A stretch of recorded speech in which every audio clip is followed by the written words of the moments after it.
싸움나이다. 아멘.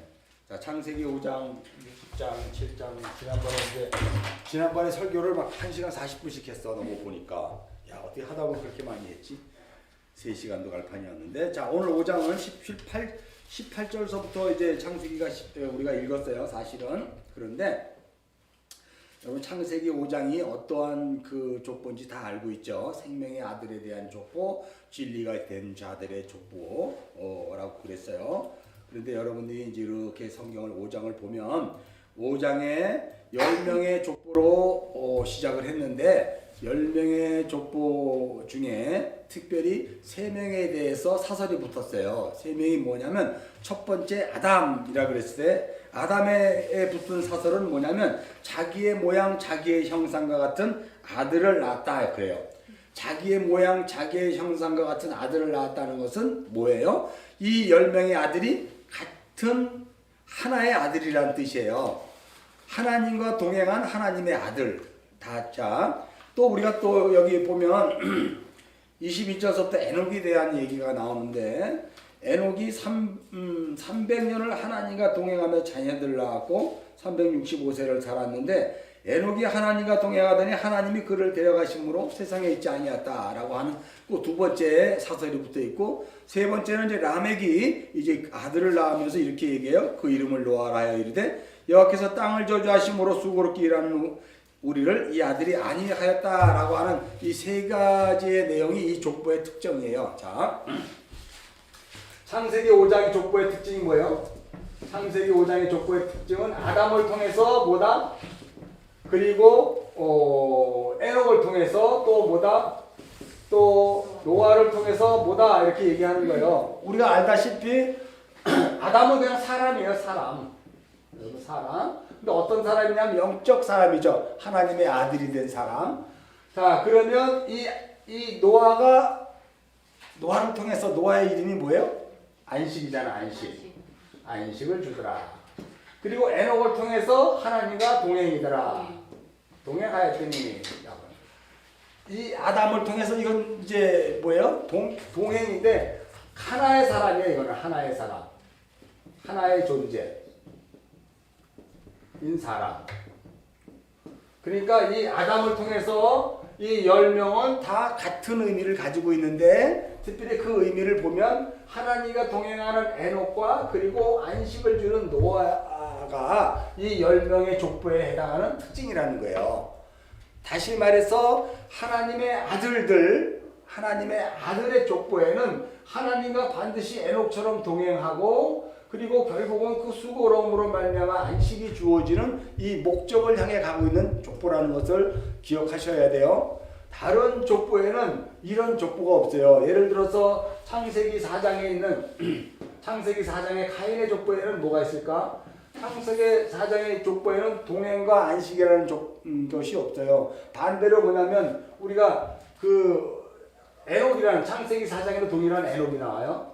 에녹은 성을 쌓았단 말이야. 자기 이름으로 성을 쌓고 그리고 동일하게 라멕을 통해서 이제 여기가 라멕이 같이 연결되는 거예요. 라멕이 노아를 낳고 이렇게 안식하리라고 이야기한 것도 마찬가지로 라멕을 통해서 자신의 힘으로 살아갈 수밖에 없는 그 존재를 통해서 우리가 뭘 통하냐면 결국은 자기의 자랑뿐이 있는 거예요. 자랑뿐. 자기의 자랑만 남아있어요. 창세기 4장은.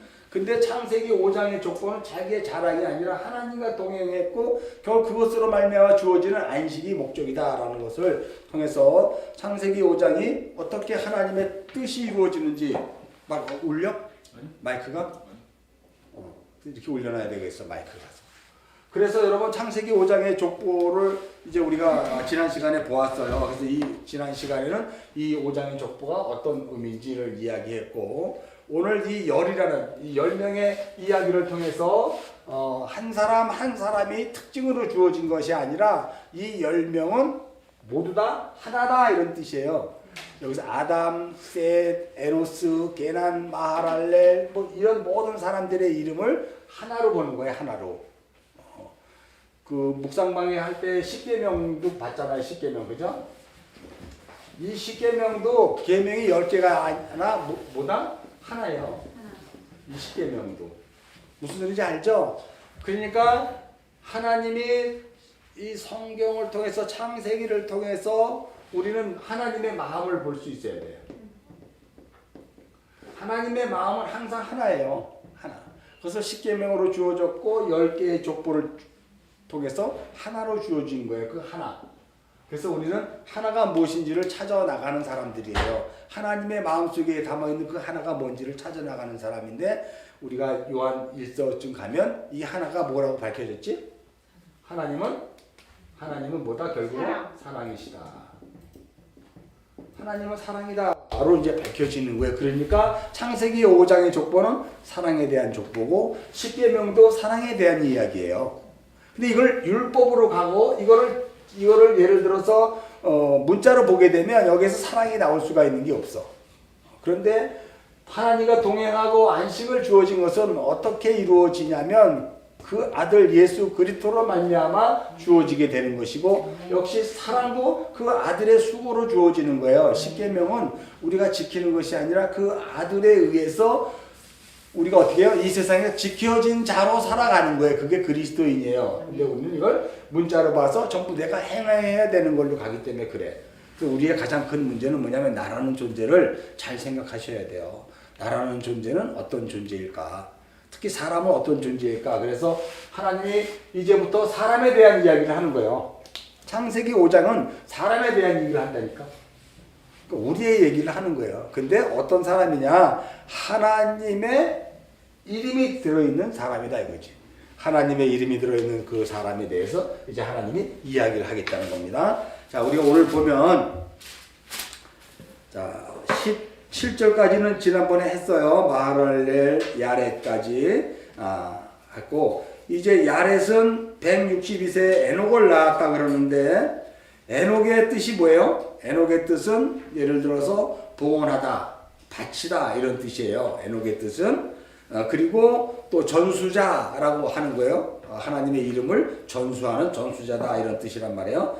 자, 여기 보면 에녹이 야렛은 에녹을 낳았고 800년을 지나 자녀를 낳아서 912세를 살고 죽었더라 라고 이야기해요. 그리고 에녹은 65세 무두세를 낳을 때 이 나이 예를 들어서 162세나 뭐냐면 에녹이 65세나 라고 하는 이 나이에 대해서 여러분 다 풀어보셨잖아요. 그 사람의 수, 땅의 수 뭐 이런 것들을 통해서 이제 하나님 뭔가를 설명하는 거니까 굳이 오늘 이 시간에도 여기서 다시 풀을 필요는 없어요. 자, 그러면 특징을 오늘 보자고요. 에녹의 특징, 노아의 특징. 에녹이 어떻게 동행을 하게 되었으며 노아가 어떻게 안식이 주어지게 되는가를 특징을 보는데 먼저 에녹의 아버지가 누구예요? 에녹의 아버지는 무두셀라야. 무두셀라. 그죠? 21절에 보면 무두셀라의 아버지가 에녹이잖아요. 그러니까 무두셀라의 뜻이 뭘까? 무두는 죽다. 그리고 셀라는 살라우. 죽음을 보내다 이런 뜻이에요. 그죠? 그러니까 무두셀라라는 뜻은 이제 죽음을 보내는 아들이야. 이 아들에게 이 아들이 죽으면 종말이 오겠다 이런 뜻인데요. 지난번에 묵상에서 우리가 계산해 봤잖아요. 노아가 600세에 홍수가 났잖아. 그죠? 창세기 6장 11절 한번 볼까요? 창세기 6장 11절. 창세기 6장 11절 보면 노아가 몇 살?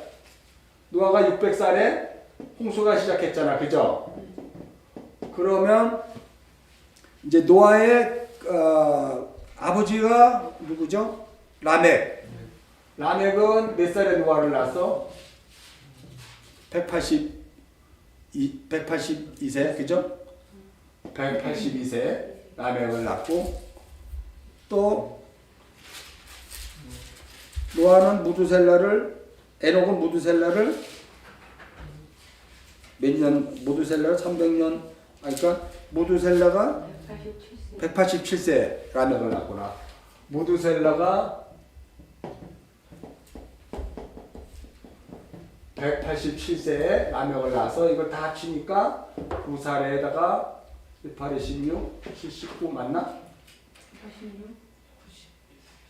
900. 이게 28, 26이지. 969네, 그죠? 969세에 그러니까 무두셀라가 969세에 노아의 홍수가 시작됐다, 그죠? 나이로 보면 이렇게. 그러니까 요거를 가지고 자꾸 사람들이 요거를 나이를 계산해서 연조를 자꾸 연대를 맞추고 막 그렇게 하는데 어떻게 공교롭게도 사실은 맞았어요. 연대까지를 맞췄는데 이것이 이렇게 해서 다 맞는구나라고 자꾸 보시면 안 돼요. 자, 어떻든 노아 600세에 이렇게 계산하니까 무두셀라가 969살에 죽었는데 그때가 노아가 600세야. 그때 홍수가 나더라라고 이야기해서 무두셀라의 이름이 뭐냐면 바로 무두셀라가 969세에 죽을 때 홍수를 보낸다라는 뜻이에요. 그걸 우리가 또 이렇게 한번 보면 이 5장의 족보를 자세히 보면 여러분 자녀를 낳았을 때 대부분 다 라멕이 몇 살에 자녀를 낳았어요? 780. 라멕은 182세 아들을 낳았잖아. 그 다음에 라멕은 무드셀라는 187세에 자녀를 낳았잖아요. 예를 들어서 이렇게 요 자녀를 낳은 시기가 영적 아들이 된 시기라고 그랬어요. 근데 노아는 몇 세의 아들을 낳았어? 500세의 아들이 낳았어. 그러니까 이게 무슨 의미예요? 이 아들을 낳은 시기가 자꾸 늦춰지면 늦춰질수록 무슨 상태라는 거야, 이 세상이. 이 세상은 육적 사람으로 볼 때 살만한 세상이고 영적 아들의 사람으로 봤을 때는 죄악이 관영한 세상이 되는 거죠. 이렇게. 무슨 소리인지 알죠? 그래서 노아가 500살, 600살 될 때 6은 숫자가 벌써 이미 이 사람의 숫자잖아. 그죠? 600살의 만수를 채울 때 심판이 오게 되었다라고 그래요. 자, 그러면 노아의 홍수가 뭐예요? 노아의 홍수가 물 심판이잖아. 물. 그러면 이 물은 뭘 의미하는 거야? 성경에서? 물은 말씀을 의미한단 말이에요. 그러니까 결론적으로 노아 때에 대해서 하나님의 이름을 부르는 하나님의 말씀을 들고 하나님과 동행하는 그 사람들의 점점 없다는 거지. 없어진 거지. 점점 없어진 거예요. 그죠? 그렇기 때문에 그들에게 홍수를 내렸는데 그 홍수가 뭐냐면 말씀에 대한 심판이라는 거야. 말씀에 대한 심판. 그건 이제 다음에 얘기할 것이고. 그래서 이 500세의 아들을 낳을 정도로 세상은 하나님의 말씀이 어떻게 돼요? 없어지는 거예요. 물은 많은데 마실 물이 없어. 다 흙탕물이야. 근데 노아의 시대만 그런 게 아니라 오늘날도 동일해. 마실 물이 없는 거예요. 그러니까 날마다 홍수의 심판이 계속 이루어지는 거지. 말씀의 심판이. 그러면 코로나19도 말씀에 대한 심판이고요. 기근도 말씀에 대한 심판이고요. 전쟁도 말씀에 대한 심판이에요. 우리가 그만큼 말씀이 시기하게 되고 말씀이 귀에 들려지지 않고 하나님과 동행함으로 그 말씀의 안식이 주어지는 그 세상이 점점 이렇게 없어지면 결국은 하나님은 우리들에게 그 말씀에 가까이 오게 하라고 자꾸 그런 것들을 깨우치는 것들을 보내주셔요. 우리 인생들에게. 그러니까 여러분들이 이를 악물고 말씀으로 말미암아 되어지는 삶이 뭔지를 날마다 소망하며 가지 않으면 코로나19는 올해 잡혀도 내년에는 코로나20이 생기고 후년에는 코로나21이 생겨서 끊임없이 이렇게 될 거예요. 이걸 잘 명심하셔야 돼요. 그래서 정말 하나님의 아들, 하나님의 이름을 부르는 창세기 5장에 있는 족보에 있는 우리들은 날마다 그 말씀으로 말미암아 되어지는 그 하나님의 뜻, 아버지의 마음을 날마다 깨달아야 돼. 이 삶을 살면서. 그렇지 않으면 여러분 코로나20 또 있어요. 코로나21 또 있고. 그러니까 이게 잠잠하다 끝나다가 아니라 영원히 그렇게 돼버릴 수밖에 없는 것을 여러분 잘 보셔야 돼요. 뭐 메르스가 언제 있었고 사스가 언제 있었는데 자꾸 막 빨라지더라. 심판이 빨라지더라. 마찬가지로 그만큼 말씀이 가려져 있기 때문에 그렇다는 것을 명심하시고 하나님이 이 세상을 창조한 가장 중요한 목적이 뭐냐는 거예요. 세상 사람들은 그 의미를 몰라. 내가 왜 태어났는지도 몰라. 그냥 태어났으니까 가인처럼 열심히 일해서 돈 많이 벌고 그냥 나 잘 살다가 자식에게 재산 물려주고 가면 괜찮은 줄 알아. 근데 이 세상을 창조하신 하나님의 목적이 성경 속에 있잖아. 그럼 우리가 그 뜻을 안다면 우리가 어떻게 가야 되는지를 알아야 되잖아요. 본질적으로 그들과 구별된 상태에서 하나님의 뜻이 뭔지를 아는 자로 우리는 살아가야 돼. 세상이 어떻든 간에 나는 나의 방식대로 살아가는 게 거룩이에요. 그러니까 창세기 5장에서 이제 여러분 이제 보면 창세기 1장서부터 4장까지는 다 끝났어. 한 단락이.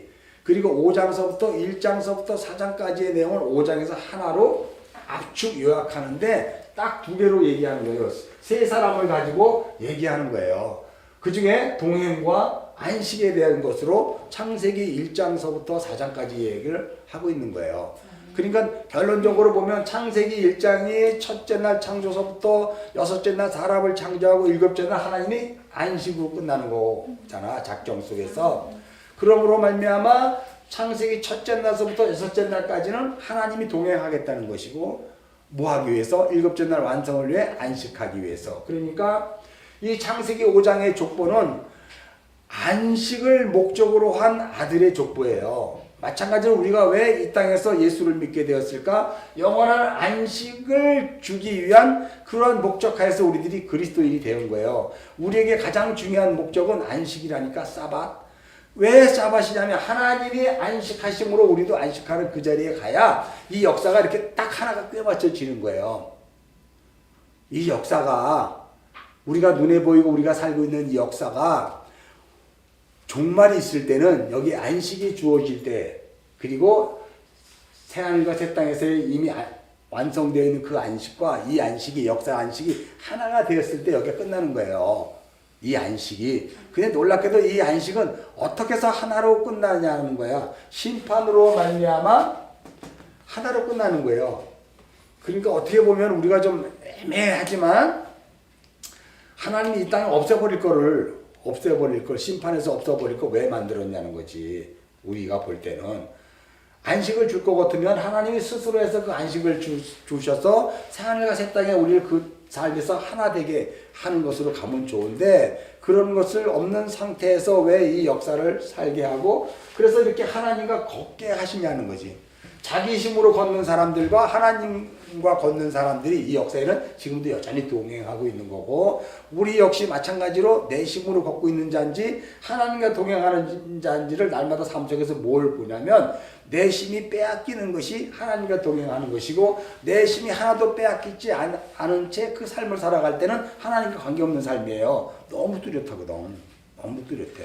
그래서 우리가 그러한 것들로 나중에 이제 창세기 6장에서는 이제 네피림이 나올 것이고 11장에서는 이제 nimrut이 나올 것이고 이제 12장으로 넘어가면 이제 이삭과 미스마엘이 나올 것이고 이런 식으로 구별이 자꾸 되는 거거든요.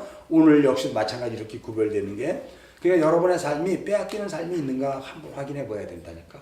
날마다 왜 자꾸 이렇게 빼앗기는 삶으로 살아가야 되는 것을 여기서 확실히 잡아야 되는 건데 그것이 없는 상태에서 자꾸 채워지는 삶으로 가면 카인의 족보고 오늘날 한국교회뿐만 아니라 전 세계 종교가 채워지는 종교로 갔지 어떻게 돼요? 빼앗기는 종교로 나눠지는 종교로 가본 적이 하나도 없거든. 그것이 진짜 우리에게 가장 큰 문제라는 거예요. 왜? 어떻게 해서 이 종교가 안식이 주어지기 위해서 빼앗겨야 되는 건데 그걸 내가 느껴야 되는데 우리는 그것을 하나도 느끼지 못하느냐 말이지. 이게. 그래서 우리의 가장 큰 문제 빼앗기는 삶이 뭔지를 날마다 경험해야 돼요. 그래서 말씀이 우리를 빼앗아 가는 거야. 내 말 하는 게 아니고 하나님의 말을 하는 거예요. 내 말 하는 사람들은 다 성경에서 귀신이라 그래요. 사탄이라 그래요. 내 말 하는 사람들을 요한계시록에서는 적그리스도라 그러고 사탄이라 그러고 하나님의 말을 하는 사람들로 말미암아 가는 것들을 원하잖아. 그러니까 하나님의 말이 내 안에서 나오지 않으면 다 사탄이에요. 내가 다 귀신이고 그런 것들을 잘 기억하셔야죠.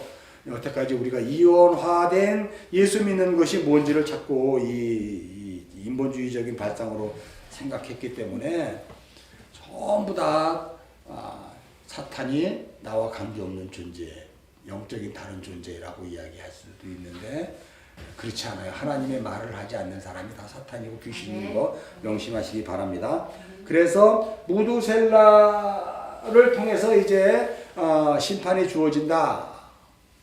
근데 이게 우리가 또 중요한 것이 지금 내가 뭘 얘기했냐면 안식이 주어지기 전에는 반드시 심판이 있다는 얘기예요. 근데 그 심판은 물로 심판을 받는 거예요. 말씀으로 말미암아 우리가 안식이 주어지기 위해서 심판을 받아야 되는 것이 복음이라는 것을 핵심을 명심하시고, 무두셀라에 대해서 이제 또 내가 뭐 큐티방에 얘기했잖아요. 어떤 사람들은 무두셀라의 다른 뜻은 뭐 창을 가진 자 이런 뜻이에요. 병기든 자가 이 무두셀라의 뜻이고요. 병기든 자, 사울 옆에 병기든 자가 무두셀라인데 뭐 그런 뜻으로 우리가 볼 수 있는데, 이 창 던지는 자 뭐 이렇게 해서 옛날에 고대 사람들이 전쟁을 하면 창을 가진 사람이 맨 앞에 서서 서로 창을 던지는데, 그 창 던지는 사람에 의해서 상대방 창 던지는 자가 맞아 죽으면 이제 그 팀은 종말이 온 거고 노예가 되는 거고 우리는 승자가 되는 거고, 그런 식으로 이야기를 해요. 근데 그거는 이제 고대의 어떤 설화에 대해서 가지고 이야기한 거고, 이 무두셀라라는 것은 바로 물 심판을 통해서 이제 어떻게 하나님이 안식을 주어지는가를 또 노아에게 설명하기 위해서 복선으로 깔아놓은 거예요. 무두셀라.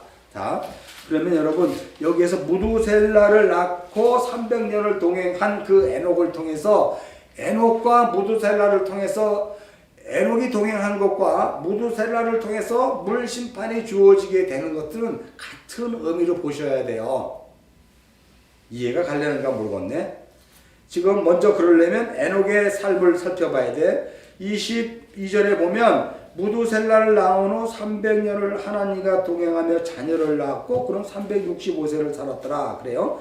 근데 에녹이 하나님과 동행하였더니 하나님이 그를 데려가심으로 세상에 있지 아니하였다라고 이야기하는 거란 말이죠. 그것이 무두셀라와 연결이 된다는 것을 명심하셔야 되는 거예요. 무두셀라는 결국은 심판을 통해서 세상에 없는 존재를 만드는 거거든. 무두셀라가 죽으면 노아의 홍수가 오잖아. 물심판. 심판당하면 나의 육이 세상에 있을까 없을까? 없잖아요. 마찬가지로 그것을 의미하는 의미에서 노아를 이 에녹을 하나님이 데려가신 거예요. 여기에 보면 우리가 아예 24절 여기서 봅시다. 24절에 보면 여기 할라크라고 있어. 할라크. 에노크, 에트, 엘로힘. 그 하나님이 할라크, 에녹과 동행을 한 거예요. 이게 중요해. 에녹이 하나님과 동행한 게 아니고 하나님이 에녹과 동행한 거라니까. 우리가 창세기 그 24절은 뭘로 돼 있어요? 에녹이 하나님과 동행했다 그랬잖아. 원어에는 그 하나님이 에녹을 동행한 거예요. 품어가지고. 그러니까 하나님이 에녹과 동행하려 그러면 어떻게 된 거예요? 하나님이 에녹을 하나님의 품 안에 집어넣어야지. 그리고 가는 거죠. 그러면 에녹이 세상에 있을까 없을까? 분명히 있었잖아. 근데 하나님이 그를 이렇게 취하여 들어와 동행한 거라니까. 그러니까 해석이 굉장히 중요하지. 거기에서는 에녹이 하나님과 동행하였다 그러는데 원어를 보니까 그 하나님이 에녹과 동행했네. 그럼 하나님이 에녹과 동행하면 다시 말해서 이렇게 나는 하나님이고 얘는 사람인데 이렇게 손잡고 갔을까? 못 가. 하나님과 인간이 함께 할 수가 없어요. 인간은 죄인이기 때문에. 그러니까 하나님이 어떻게 해요? 그 에녹을 동행하려면 에녹의 죄를 사해주고 그리고 그를 그 안에 집어넣어서, 그죠? 그리고 그 안에 품고 그리고 그렇게 살아가는 것이잖아. 이게 하나님과 하나 된 삶이에요. 그러다 보니까 그가 이 땅에는 없더라. 가 이거거든. 자, 여기 봐요. 여기 보면 아인이라는 단어가 있어. 그 하나님이 에녹과 동행했대요. 그런데 왜냐하면 키 라카 오트 엘로힘, 그를 하나님이 취해갔기 때문에 그래. 에녹을 하나님이 취해갔기 때문에 그가 없는 존재다 이런 뜻이에요. 근데 원문에는 뭐라 그래? 원문에는 세상에 없다 이렇게 갔잖아. 그러니까 이게 원어를 보면 하나님이 그를 이렇게 취하여 자기 안에 집어넣어 그리고 동행하여 갔으니까 에녹이 세상에는 없는 존재다. 잘 들으셔야 돼요. 이게 영적인 원리예요. 근데 에녹은 살아가고 있거든. 300년 동안 돌아가면서 자녀를 낳고 그리고 365세에 죽었거든. 그런 삶을 살았거든. 이 문자에서는. 근데 영적인 이 원어에서는 그가 육신을 갖고 살았는데 그가 자기 신과 자기 뜻으로 살아간 것이 아니라 그가 이미 그 아들 무두셀라를 낳았을 때 이미 하나님이 그를 취하여 자기 안에 두어서 살다 보니까 세상에 없는 존재가 된 거지. 요거 잘 이해가 가야 되는데 모르겠네. 이해가 가요? 네. 이해가 가야 되는 거지. 그래서 이렇게 하나님이 이렇게 취하여, 그래서 이제 요한복음이 계속 그렇게 얘기해요. 요한복음 14장 20절에 뭐라 그래? 내가 하나님 안에, 하나님이 너희가 내 안에, 또 내가 하나님 안에. 우리가 이렇게 안에 있는 거야, 안에. 하나가 된 거. 그러니까 이 10명의 족보는요, 하나 되는 족보고, 그래서 하나로 얘기하는 거예요. 그래서 십계명도 하나예요. 계명의 10개인데, 그게 하나라는 거고, 10명의 족보도 하나의 족보예요. 그걸 아담이 얘기하는 거예요. 그 아담은 뭐냐면, 하나님의 형상과 하나님의 모양으로, 아담의 형상과 아담의 모양으로 우리가 사람을 만들자 해서의 하나님의 형상을 닮은 그 모양. 그렇잖아요. 그러니까 이 땅의 존재는 하나님의 형상과 모양을 닮은 그 존재밖에 없어. 하나님의 형상과 모양을 닮은 그 존재가 여러분이 창세기 2장 7절에 흙으로 만들었잖아. 흙의 먼지로 사람을 만들었잖아. 거기서 생기를 집어넣었을 때 그가 생명이 되고 생기를 빼버리면 그는 여전히 짐승이야. 2장 7절에서 했잖아. 그잖아요. 그러니까 그것이 보기에 좋지 못하더라고 하나님이 하셨어. 그래서 돕는 배필을 집어 만들어 주셔서 그가 보기 좋았더라 하시는 그 힘이 보기 좋았더라 하시는 사람으로 하나님이 만들겠다는 거예요. 거기에 사용되는 게 라카의야. 취했다. 그래서 창세기 2장에 보면 여러분 한번 볼까요?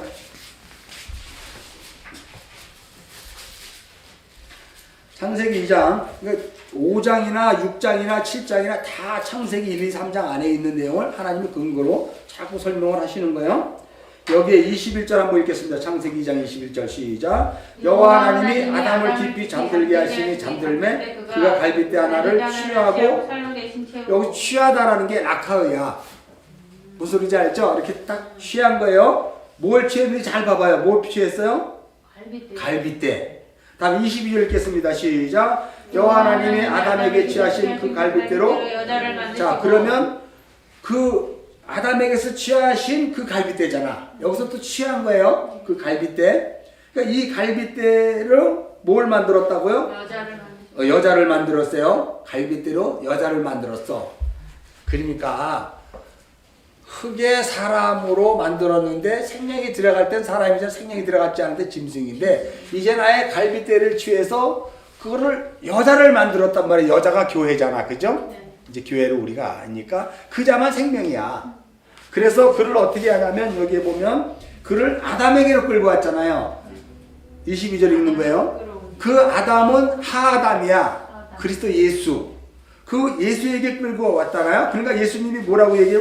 이거 내 건데? 이렇게 얘기해. 뼈 중에 뼈, 살 중에 살이다 라고 이야기하잖아요. 이것을 남자에게서 취하여 여자라고 부른다 라고 여기서 자기가 남자잖아. 씨 가진 남자. 이 씨. 그러니까 이 씨는 뭐야? 씨 가진 남자니까 씨를 주는 거잖아. 그러니까 내가 씨를 줌으로 말미암아 취한 사람이네 라고 해서 이 사람을 바로 씨와 관계되는 씨 주고 씨 받는 그런 자카로 네케바가 여기서 성립이 되는 거예요. 그래서 그것이 바로 그냥 말씀이야. 말씀. 씨는 말씀이란 말이에요. 그래서 그 말씀으로 이제 뭘 만들어? 여자를 만드는 거예요. 그래서 남자가 부모를 떠나 그 아내와 합하여 둘이 한 몸을 이룰지다 그랬단 말이야. 그럼 이 남자, 씨 가진 남자는 부모를 떠났다는 것이 아니라 씨 가진 남자가 부모가 되어서 그 부모를 떠나 여자에게 온 거예요. 지난 시간에 설명했잖아. 씨 가진 예수가 씨를 가졌는데 그냥 아들로 오신 게 아니라 씨 가진 부모가 되어 이곳에 오셔서 씨를 갖고 온 거예요. 그거를 부모라 그래. 부모. 무슨 뜻인지 알죠? 씨를 가지면 부모가 되는 거야. 부모가 뭐예요? 성전이잖아. 아부와 맴이 합쳐서 성전, 집, 말씀, 아버지, 어머니가 돼서 이 땅에 온 거예요. 그래서 그 여자에게, 교회에게 씨를 넘겨주자. 그 여자가 드디어 또 그 아들을 낳잖아. 얄라드. 그게 창세기 5장에 낳고 했잖아, 지난 시간에. 그래서 여러분 그 내용 중에 가장 확실한 근거가 마태복음 1장 21절에서 24절이라고 그랬잖아. 그거 안 봐도 알죠? 조입사님 몰라? 알지 그거. 마리아가 네케바잖아, 그죠? 근데 예수가 그 안에 성령으로 잉태돼 버렸잖아. 씨 가진 예수가 성령으로 들어갈 때 그 예수는 씨를 가진 아버지로 온 거예요. 마리아의 뱃속에. 그리고 자녀를 낳자 그가 또 예수가 된 거야. 자녀들이 다 부모님 얼굴 닮고 부모 유전자 닮지 뭐 다른 거 닮나? 그렇게 낳는 거예요. 그렇게 낳는 게 그자만 생명이야. 그래서 그 둘이 한 몸이 되어 벌거벗으나 부끄러우지 않았다는 얘기는 바로 뭐냐면, 그래서 창세기 1장 26절에 우리가 우리 형상대로 우리 모양대로 사람을 만들자 할 때 그 사람이 자카루 네케바야. 그러니까 하나님이 목적하시는 그 사람은 어떤 사람? 자카루 네케바야. 남자이면서 여자인 그리스도 예수로 말미암아 또 자녀를 낳고 또 아버지가 돼서 또 자녀를 낳는 그것을 얘기하는 거예요. 그런데 나타라고 하는 핵심은 뭘로냐면 말씀으로 나는 거라니까. 우리가 육적 자아로 창세기 2장 7절에 흙에 먼지에서 사람을 취해서 생기가 들어가지 않을 때는 우리가 그냥 하일 레펫이 하야야. 근데 우리가 생명이 들어갈 때는 하일 레펫이란 말이에요. 생명. 그때가 바로 남자인 여자야. 우리 모두는 남자인 여자예요. 그 뭘 얘기할까? 내가 씨를 가지고 있고 또 씨를 받고 또 씨를 주는 자야. 자카루 네케바라는 것은 예수가 그런 모습으로 오셔서 내가 또 아비가 되어 내가 또 씨를 가진 자가 돼서 또 내가 그 씨를 또 남에게 넘겨주는 자가 그리스도인이에요. 예수 믿는 사람들. 그게 바로 그들만 생명이라 그래 하나님이. 그들의 족보가 창세기 5장의 족보라는 것을 명심하셔야 돼요. 그러니까 이제 우리 이제 사람에 대해서 확실히 구별을 하자고. 확실히. 사람은 그냥 아담, 에노시 다 똑같은 사람이에요. 근데 에노시는 하나님의 이름을 부르는 사람이야. 그가 그러면 조금 아까 설명한 대로 에노시는 어떤 사람이야? 자카루 네케바예요. 씨를 가진 남자이면서 여자야. 여러분 안에 말씀이 없으면 여러분은 그냥 그 존재인 여자이고 그냥 사람이야. 당신은 그냥 남자이고 사람이야. 근데 여러분이 그 안에 말씀이 있으면 자카루 네케바라니까. 이게 달라요. 그래서 이 세상이 심판의 멸망에 처해질 때 하나님이 그들만 택해 끌고 올라가시는 거예요. 그들만. 그래서 여러분 안에 여러분이 자카루 네케바라는 존재로 이 역사를 살아가고 있지 않으면 그잖아요. 그래서 여러분이 말씀이 여러분의 안에 들어있지 않으면 하나님과 전혀 관계없는 사람들이라니까. 그거를 이 창세기 5장에서 확실히 구분을 하셔야 돼. 이제는요. 왜 우리가 교회를 다닐까요?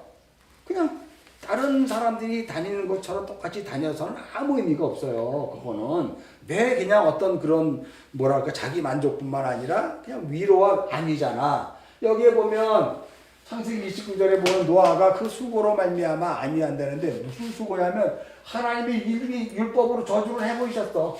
땅에서. 이게 민하 아다마 아시루 아루 여호와. 여호와께서 이미 율법의 저주해버린 이 땅에서 정말 우리가 말씀을 가진 자로 살아가는 것이 우리가 기독교인이거든요. 이건 여러분 잘 들으셔야 돼요. 요즘 우리가 방송을 통해서 이제 코로나19 때문에 뭐 교회가 뭐 왜 저런 식으로 막 뭐 사회적 거리두기를 안 하고 저런 식으로 하고 있어. 또 어떤 사람은 당신들은 교회 탄압하는 거 아니야? 왜 우리 예배를 못 드리게? 이렇게 하는 거는 다 뭐냐면 세상 종교에서 하는 거고 성경에서 하는 얘기가 아니에요. 우리가 그리스도인이기 때문에 세상 법에 우리는 따라가는 거예요. 세상 법에 따라가는 게 맞아요. 거기에서 우리가 뭘 발견해야 되냐면 정말 씨 가진 자로 살아가는 것을 확인을 해야지. 나는 씨 가진 자였기 때문에 난 이렇게 가야 되는 권리를 추구하면 안 돼. 그것이 우리가 오해를 많이 한단 말이에요. 결론적으로 그러니까 그런 부분에 대해서 우리가 이제 분명한 선을 그어야 돼.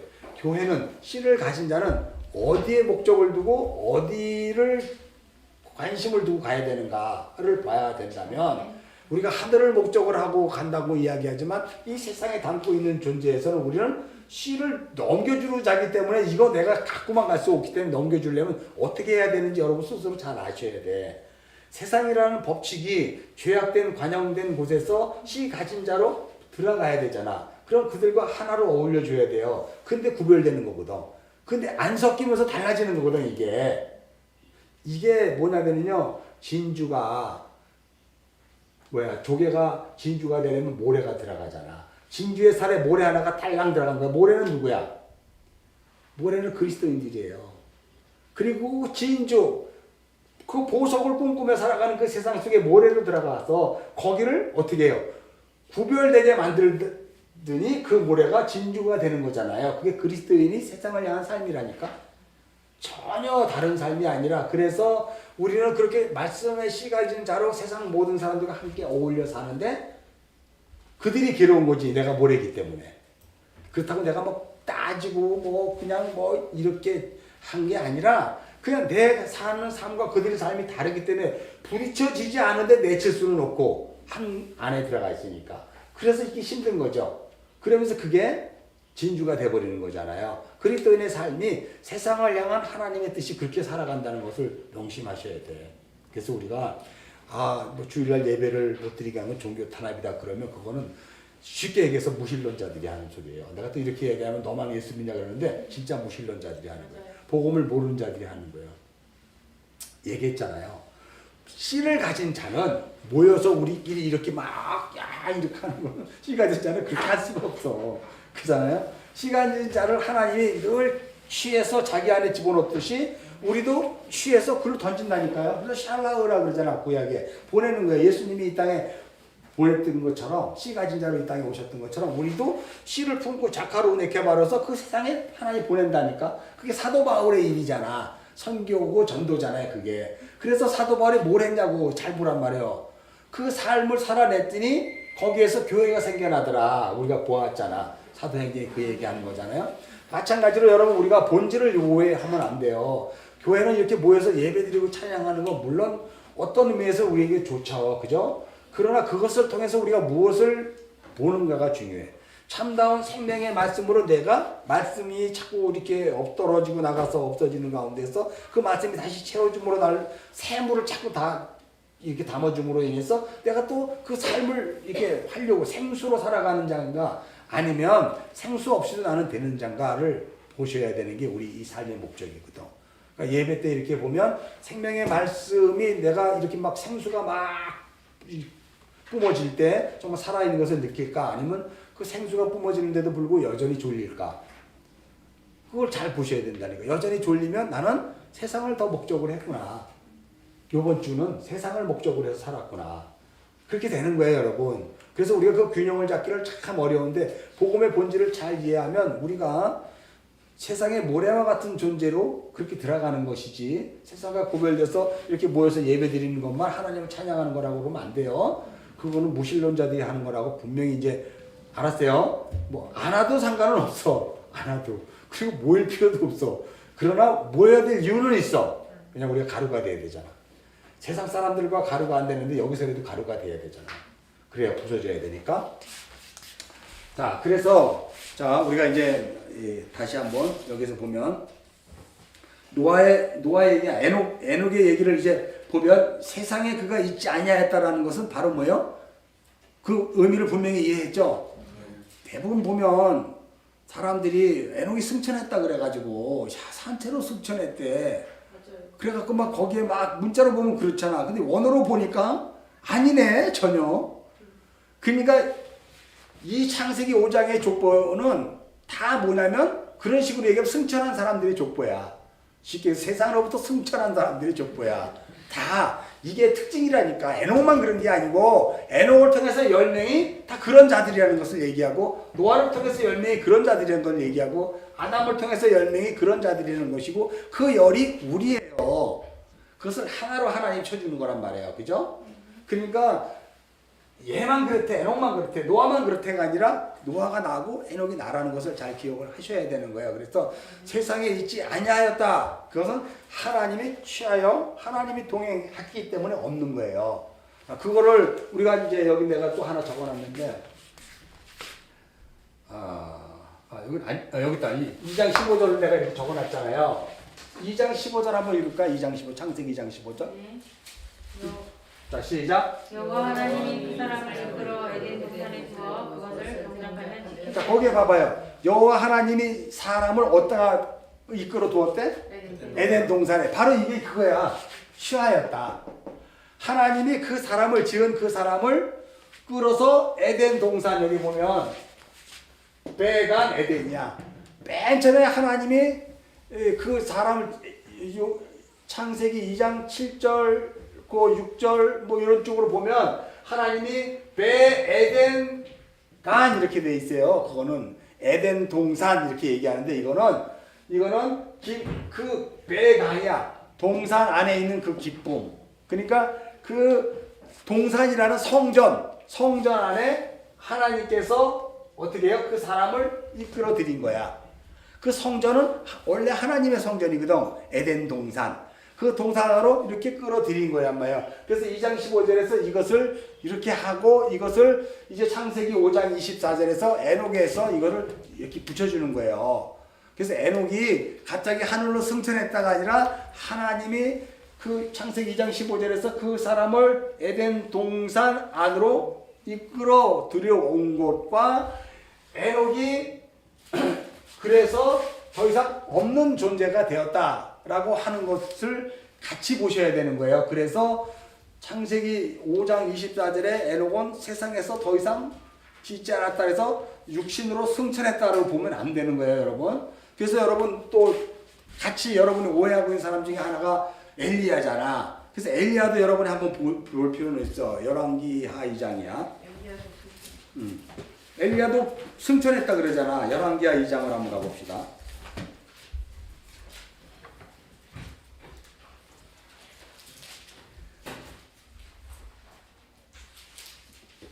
열왕기사 2장 뭐 다 읽었으면 좋은데 이거 뭐 읽으면 또 오늘 시간 너무 가니까 우리 2장 3절 열왕기하 2장 3절 읽겠습니다. 시작. 베델에 있는 선지자의 제자들이 엘리사에게로 나와 그에게 이르되 여호와께서 오늘 당신의 선생을 당신의 머리 위로 데려가실 줄 아나이까 하니 이르되 나 또한 아노니 너희는 잠잠하라. 그죠?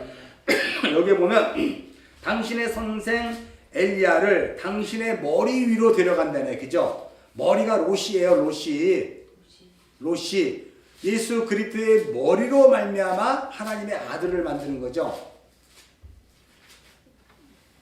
그래서 오늘 당신의 선생을 당신의 머리 위로 데려가신다는 것은 바로 뭐냐면 이 라카흐, 데려간다는 게 라카흐예요. 에덴 동산으로 그 사람을 이끌어 들인다 이런 뜻이에요. 여기에서. 그러니까 하나님의 성전으로 데리고 들어가는 것을 당신은 아십니까? 이렇게 얘기하는 뜻이에요. 여기에. 자, 거기까지만 보고 우리 또 8절 한번 읽을까요? 8절 시작. 엘리야가 겉옷을 가지고 말아 물을 치매 물이 이리저리 갈라지고 두 사람이 마른 땅 어디서 많이 봤잖아. 하야바사 마른 땅. 그죠? 그러니까 엘리야가 마른 땅을 내는 존재로 들어가는. 그 엘리야는 여기서 누구의 예표야? 그렇지. 예수 그리스도가 그 마른 땅을 내는 존재잖아요. 그래서 그가 물을 치는 거야. 물 무슨 소리인지 알죠? 그 물. 예를 들어서 창세기 우리가 셋째 날에 그 미크베라고 있어요. 그 야바사가 아닌 그 모인물을 미크베라 그러거든. 그거는 뭐냐면 마른 땅이 드러나기를 소망하는 자들이거든. 그게 창세기 셋째 날에 무슨 소리인지 알죠? 하야바사와 함께 미크베라는 모인물인데 여기 그 모인물을 쳐버리잖아. 어떻게? 뭐 하려고? 마른 땅이 드러나게 하려고. 여기 엘리사가 그 역할을 지금 하고 있는 거잖아요. 엘리사는 지금 예수의 역할을 하고 있는 거예요. 그래서 그 머리 대심으로 말미암아 이제 당신의 머리 위를 쓴다. 엘리사의 머리 위에 이로 가시는 거지. 아까 3절에 오늘 당신의 선생을 당신의 머리 위로 데려가실 줄 아나이까 이렇게 얘기하는 그거 그러니까 이제 엘리야, 엘리사잖아. 그러면 엘리야의 머리가 엘리사의 머리에 붙는 거예요. 당신의 머리 위에 당신의 선생의 머리를 올리는 거거든. 무슨 소리인지 알죠? 그러면 이제 엘리사가 엘리야의 그 사역을 감당하는 그리스도인으로서의 존재, 에녹의 삶으로 살아가는 거지. 이제 엘리사가 그동안은 엘리야가 그렇게 살았다면 이제 엘리사가 그렇게 살아가는 거예요. 그 승계하는 거예요. 낫다고 얘기해. 얄라드 낫다라고 얘기하는 거예요. 지금 이게 무슨 얘기냐면 엘리야가 엘리사를 낳는 거야. 예? 머리로 바꿔서 낳는 거예요. 3절에. 이해했죠? 충분히 이해합니까? 조집사님 이해했어요? 엘리야가 스승이고 엘리사는 제자야. 쉽게 얘기해서 아버지고 아들이에요. 그래서 그 머리를 올려줌으로 인해서 엘리사가 이제 아버지가 되는 거야. 자, 그러면 아셨죠? 그래서 엘리야가 8절에 겉옷을 말하더니, 겉옷은 여러분 잘 알잖아. 그 은혜의 옷. 예를 들어서 정말 우리가 그 하마티온이라 그래서 예복 같은 표, 구원의 표를 얘기하는 거예요. 그 물을 치고 마른 땅을 내게 하는 거예요. 구원이죠. 엘리야가 예수 그리스도의 구원을 얘기하는 거예요. 9절 한번 읽겠습니다. 시작. 건너매 엘리야가 엘리사에게 이르되 나를 내게서 데려감을 당하기 전에 내가 내게 어떻게 할지를 구하라. 엘리사가 이르되 당신의 성령이 하시는 역사가 갑절이나 내게 있게 하소서 하는지라 라고 이야기해요. 당신의 성령이 있게 하소서라는 이야기는 바로 뭐냐면 여러분 여기 창세기 5장을 한번 가보면 여기에 24절 다시 읽으면 에녹이 하나님과 동행하더니 하나님이 그를 데려가심으로 라고 하는 이 데려가심이라는 이 취하다라는 이 뜻은 바로 성령에 의한 취함이라는 뜻이에요. 이게 성령. 그러면 다시 열왕기상에 보면 데려감을 당하기 전에 내가 내게 어떻게 할지를 구하라 라고 이야기했을 때 엘리사가 뭘 구했어요? 그렇지. 엘리사가 뭘 구했어? 성령을 구했잖아요. 성령을 구했단 말이야. 예수님께서 이 땅에 오셔가지고 사람들에게 있어요. 너는 구하라, 두들겨라. 그죠? 그러면 열릴 것이요. 찾으라 그러면 찾을 것이요. 뭐 뱀을 달라고 하는데, 떡을 달라 그러는데, 뭐 돌을 주냐, 뭐 생선을 달라는데 뱀을 줄 부모가 어딨냐 그랬잖아. 마태복음에. 근데 그걸 누가복음으로 가보면 뭘 준다 그래? 마지막에? 성령을 준다 그러잖아. 성령. 무슨 소리인지 알죠? 구하면 성령을 주는 거예요. 여기에서 지금 엘리야가 엘리사에게 뭘 구해야 되는지 내가 지금 데려감. 하나님의 성전으로 들어 올라가기 전에 그러니까 에녹으로 말미암아 하나님과 동행하는 그 삶에서 반드시 구할 그것 성령을 구하라 이런 뜻이잖아요. 그러니까 엘리사가 성령을 구하고 있잖아 지금.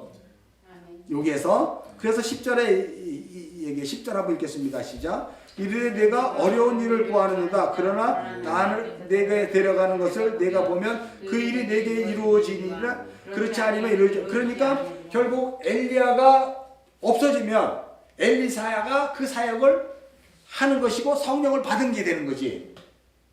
그렇잖아요. 엘리야가 불말과 불병거로 사라지는 것은 바로 성령이 그 일을 감당하게 하고 그것을 통해서 엘리야가 육체로 승천했다가 아니라 엘리사가 이제 성령의 사역을 승계했네로 봐야 되는 거예요. 이거를 우리가 인본주의적인 관점에서 문자로 보면 에녹과 엘리야가 살아있는 채로 하늘로 올라갔대로 보기 때문에 복음을 모르는 거고 이제 복음을 알다 보니까 이 이야기는 엘리야가 그 아버지가 되고 엘리사가 아들이 되어 성령에 의해서 그 사역을 바톤 터치하는 거예요. 그러면 이제 엘리야는 없는 존재잖아. 사역을 넘겨줬는데 또 나와서 시어머니처럼 간섭하나? 아니잖아. 이제 엘리사가 그 일을 감당하잖아. 그럼 엘리야는 있어 없어? 없는 존재지요. 그죠? 그래서 불말과 불병거로 엘리야를 치워주는 거예요. 그 그림이야. 산채로 올라간 게 아니고 여기에 보면 11절 읽겠습니다. 11절 시작. 두 사람이 길을 가며 말하더니 불수레와 불말들이 두 사람을 갈라놓고 엘리야가 헤어리바람으로 하늘로 올라가더라. 하늘로 올라가다라는 것이 샤마임이에요. 샤마임. 샤마임. 샤마임은 복수이면서 쌍수잖아. 하늘들. 무슨 소리인지 알죠? 그러니까 그 사역을 전수하자. 그를 이제 뭐 하는 거예요? 노아처럼 안식하러 올라가는 거고, 그 안식을 위해서 이제 또 누가 일을 하는 거야? 엘리사가 일을 하는 거지. 여기 이해합니까? 그래서 여기 불이라는 단어가 애쉬야.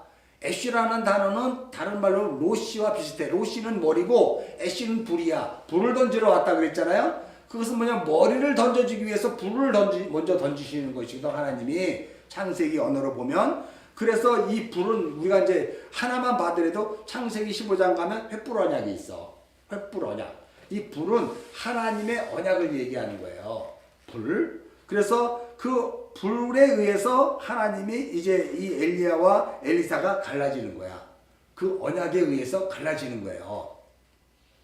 이게 어렵나? 아니요. 하나도 어렵지 않죠? 어렵진 않은데. 지금 엘리야와 엘리사가 하늘로 살아서 올라가는 것이 아니라 사역의 승계와 아버지가 되고 아들이 돼서 또 자녀를 낳고 이런 어떤 상계에서 이제 엘리야는 당연히 그 자리에서 비켜주면 이제 그게 샤마임, 하늘로 올라가게 되는 거예요. 우리도 역시 아버지가 되면 어떻게 돼요? 샤마임이 되는 거예요. 하늘로 되는 거예요. 완전한 자, 10명의 족보에 들어가 있는 자가 되는 거예요. 우리도. 이 땅에서. 그걸 다른 말로 무투 타무투, 십자가로 말미암아 다나토스의 죽음을 죽은 자들을 얘기하는 거란 말이에요. 어렵나? 조수자님 어려워요? 안 어려우면 돼. 어려워 안 어려워? 이 엘리야와 엘리사의 이야기 하나도 안 어렵지. 이게 그러니까 아버지와 아들과의 관계에서 당연히 아버지가 이제 예수님이 아버지가 돼서 이 땅에 오셨다며. 남자가 부모를 떠나 이 땅에 왔다며, 창세기. 그잖아. 그러면 이제 아버지가 되면 다시 올라가야지, 그 자리로. 그게 하늘, 샤마임으로 올라가는 거예요. 우리도 아버지가 되면 샤마임으로 올라가는 거예요. 그래서 우리는 이렇게 지난 시간에 주일날 예배했잖아. 우리가 이 땅에 있는 이 장막집과 그리고 우리가 죽어서 무너지는 잡이 아니라 우리가 하나님의 말씀이 되면 둘째 하늘의 그 성전과 첫째 하늘의 성전이 하나가 된다니까. 그래서 그 샤마임 안에 우리가 거하게 되는 거예요. 이것도 어렵나? 안 어려워? 하시는 거예요. 응? 지금 다 하신 거잖아요. 그래. 같이 그래서 막 네. 아니 어려운 거 같이 막 이렇게 있으면 내가 반응을 안 하니까. 복수하는 복수. 계속 얘기하는 게 뭐냐면 우리가 그만큼 복음을 오해하고 있었던 거야. 이 문자 자체도 지금. 자, 그러면 봐봐요. 이제 결론적으로 엘리야가 이제 올라갔어. 샤마임이 아버지가 됐으니까 올라가 치워진 거예요. 그리고 이제 아들이 그 사역을 감당하는데 그 아들이 이제 아버지의 역할로 사역을 감당하는 게 엘리사란 말이야.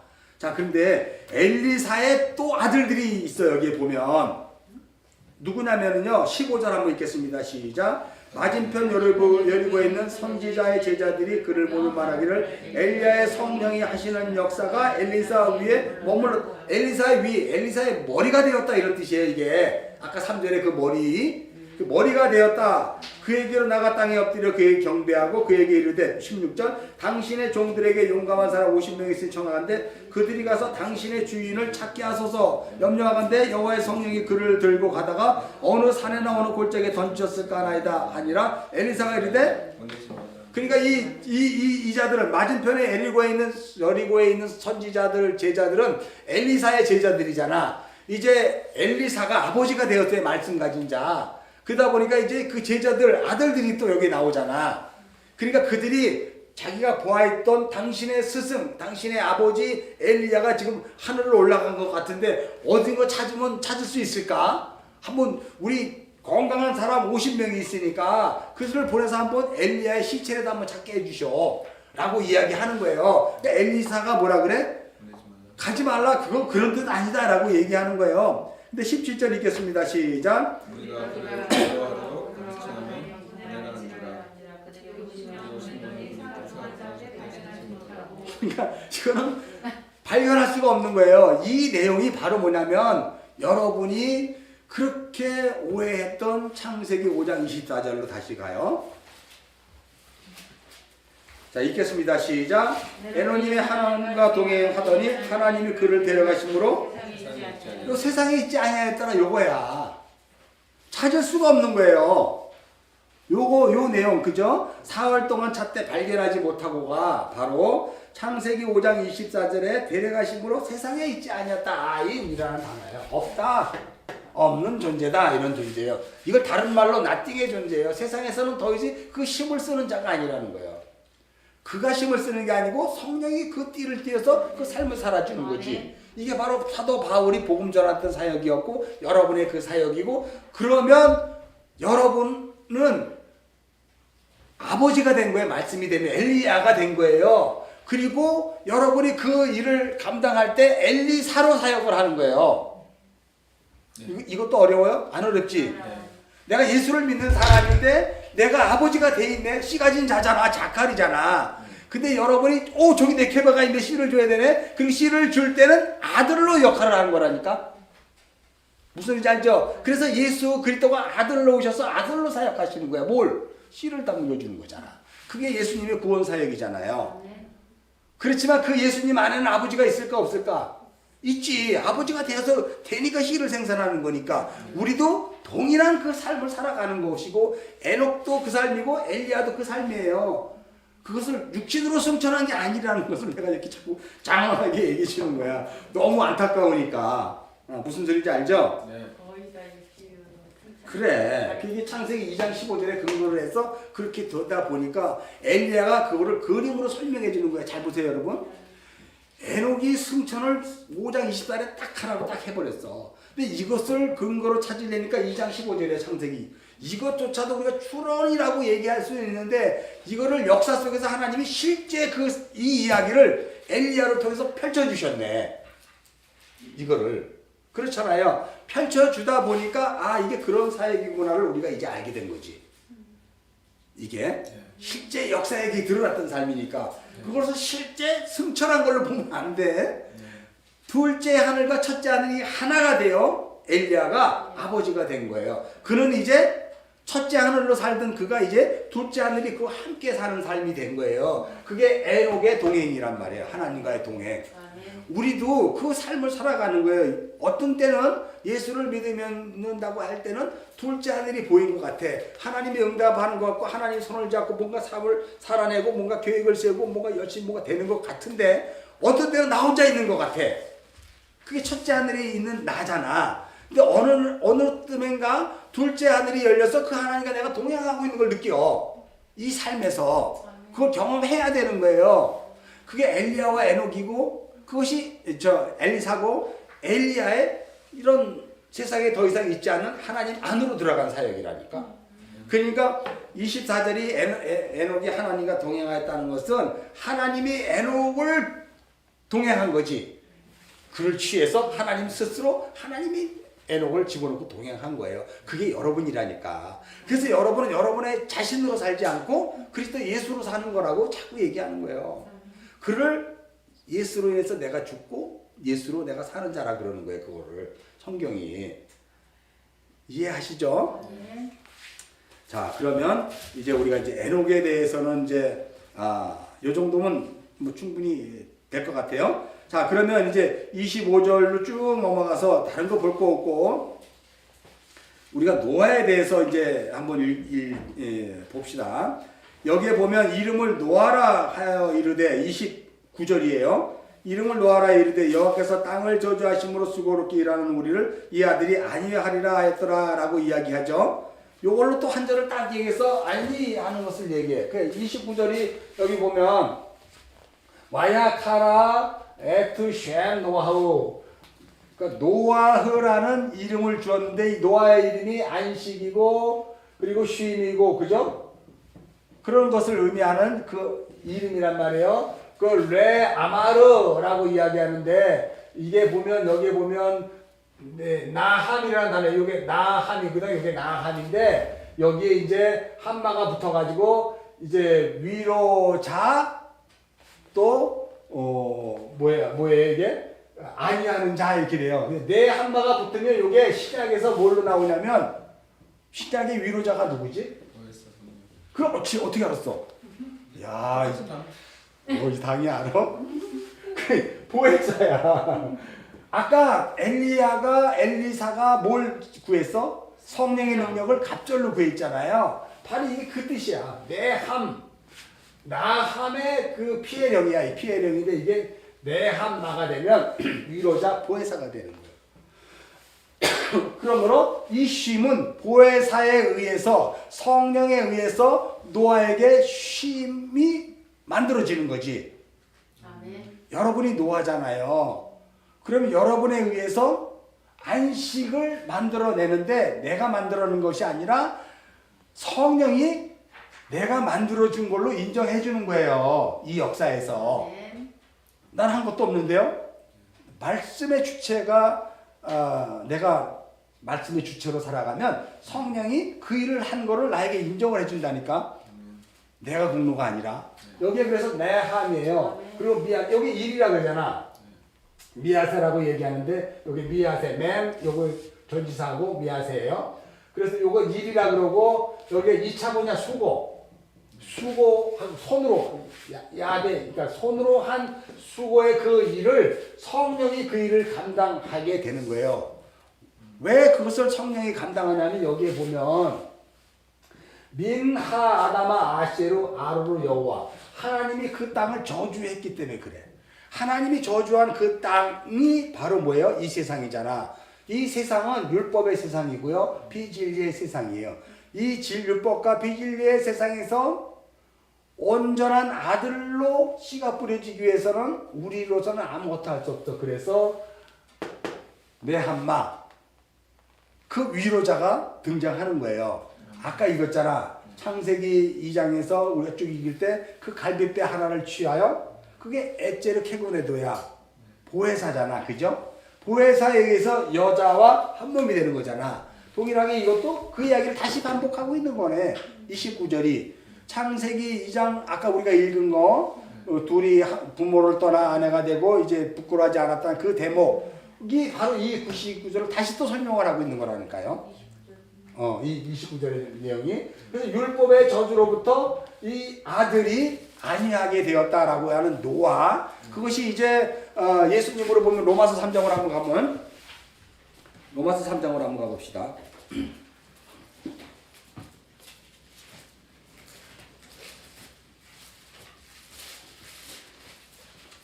로마서 3장 우리 19절서부터 우리 24절까지 한번 읽겠습니다. 시작. 우리가 알거니와 무릇 율법이 말하는 바는 율법 아래에 있는 자들에게 말하는 것이니 이는 모든 입을 말고 온 세상으로 하나님의 심판 아래 있다. 이게 뭐냐면 하나님의 저주하신 세상이지.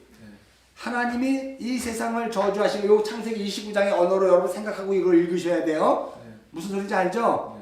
이 노아가 하나님께서 땅을 저주하심으로 노아가 수고롭게 일하는 우리를 안위했다라고 하는 것을 잘 들으셔야 돼요. 여기서 노아는 예수 그리스도잖아. 그죠? 그래서 율법 아래 하나님의 심판 아래에 있는 그 상태에서 지금 이제 그 창세기 5장 29절 얘기를 하고 있는 거예요. 20절 읽겠습니다. 시작. 그러므로 율법의 행위로 그 앞에 의롭다 하실 육체가 없나니 율법으로는 죄를 깨달음이다 라고 이야기해요. 자, 그러니까 이 율법의 저주에서 우리의 수고를 이 아들이 안위하게 했다는 창세기 5장 29절은 바로 뭐냐면 이 율법 아래에 있는 자체가 바로 죄고 그리고 그것이 하나님의 심판 아래에 있는 것이고 그리고 그 아들을 통해서 먼저는 뭘 깨달아야 돼요? 죄를 깨닫는 거예요. 그래서 창세기의 구조가 먼저 죄를 깨닫게 하는 거예요. 죄는 선악과 따먹어서 죄가 된 거예요? 아니면 원래 있었던 거예요? 원래 있었던 거예요. 그걸 보게 하는 거야. 다시. 자, 그래서 죄를 깨달음이에요. 죄가 있었는데 모르는 거를 깨닫게 한 거잖아. 자꾸 우리가 너무 오해를 해서 그래. 내가 이걸 또 얘기해. 선악과 따먹어서 죄가 들어왔다 그래. 우리의 행위 때문에 죄가 들어왔다. 아니야. 원래 죄가 있는 거 그죠? 못 깨달으니까 어떻게? 죄를 깨닫게 하잖아 지금 그죠? 그 율법이. 자, 그래서 21절 읽겠습니다. 시작. 이제는 율법에 하나님의 한 의가 나타났으니 율법과 선지자의 증거를 받은 것이라. 22절. 곧 예수 그리스도로 믿음으로 말미암아 이 모든 믿는 자에게 미치는 하나님의 은혜 참되던 믿으라. 모든 사람이 죄를 범했을 때 하나님의 영광에 이르지 못했던. 24절. 그리스도 예수 안에 있는 성령으로 말미암아 이 은혜로 값없이 이것이 의롭다. 디카이오스네. 의롭다함을 받았다가 바로 안식이 안위하더라 이런 뜻이란 말이에요. 이 아들 예수 그리스도로 말미암아 율법의 저주에서 세상의 심판에서 우리가 어떻게 해요? 안위하더라 이런 뜻이 지금 복음이 전해진 거잖아 이게. 그 내용을 사도 바울이 이렇게 설명을 한 거예요. 5장 29절의 이야기를. 요거 이해하시죠? 그래서 여러분 이제 우리가 이 노아의 이야기를 통해서 또 하나 볼 게 있냐면 성경에 노아에 대한 이야기가 있어. 그래서 마태복음 24장을 한번 가봅시다.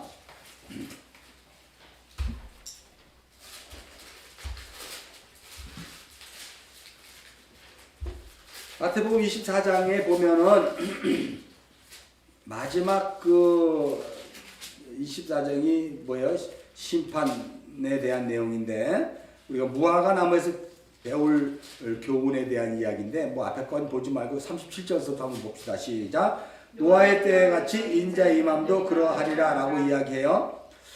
노아의 때와 같이 예수가 임한데 노아의 때가 어떤 때인지 모르지만 이제 창세기 6장으로 가면 어떤 때인지 우리는 알아요. 죄악이 세상에 가득한 거예요. 율법 아래 있는 거예요. 38절 읽겠습니다. 시작. 홍수전에 노아가 방주에 들어가던 날까지 사람들이 먹고 마시고 장가들고 시집가고 있으면서 홍수가 나서 그들을 다 멸하기까지 깨닫지 못했으나 임자 임함도 이와 같으리라 그래요.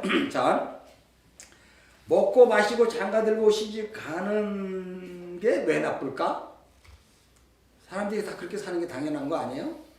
근데 방주에 들어가던 날까지 사람들이 먹고 마시고 장가들고 시집가면서 홍수가 나서 심판당함을 모르는 거지.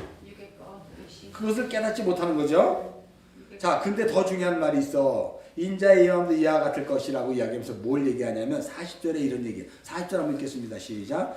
그때 두 사람이 밭에 있으면 한 사람은 데려가고 요게 지금 라카흐 하나님이 에녹을 데려가고 그리고 노아와 동행한 그런 내용을 지금 설명하는 거예요. 여기에 보면 두 사람이잖아. 두 사람은 헬라어 단어가 듀오라는 단어를 이야기하는데요. 이게 복수야. 복수. 남성 복수야. 그리고 41절 보면 두 여자가 나오잖아. 이거 여성 복수예요. 여성형 복수. 남성 복수, 여성형 복수가 나오는데 두 사람이 나오는 거예요. 자, 그때 두 사람이 밭에 있대. 밭은 창세기에서 하샤대야. 하샤대. 여기서는 이제 아그로스라는 단어를 사용해. 우리가 여러분 아골라 뭐 이런 뜻도 얘기하는데 뭐 시장 이런 뜻으로 얘기하는데 아그로스의 그 밭. 창세기 히브리에서는 샤대야. 그 밭에 경작하는 그 밭. 밭에서 있는데 그러니까 그 경작이라는 것은 샤데 이 밭이라는 것은 그의 삶의 터전을 얘기하는 거거든. 우리의 인생을 얘기하는 거예요. 그 밭에 있는데요. 여기 뭐 한 사람은 데려간대. 한 사람이 데려가는 것은 파랄 람바노라는 단어를 사용해. 그리고 또 한 사람은 버려둠을 당한대. 아피에모라고 해서 쫓아내다 그러는 거예요. 근데 여기에서 한 사람을 데려가고 한 사람은 버려둠을 당한다라고 이야기할 때 파랄 람바노는 자기에게 데리고 오다 이런 뜻이야. 이게 아까 에녹에게 얘기했을 때 하나님이 자기 안으로 데려오다 이런 뜻이잖아.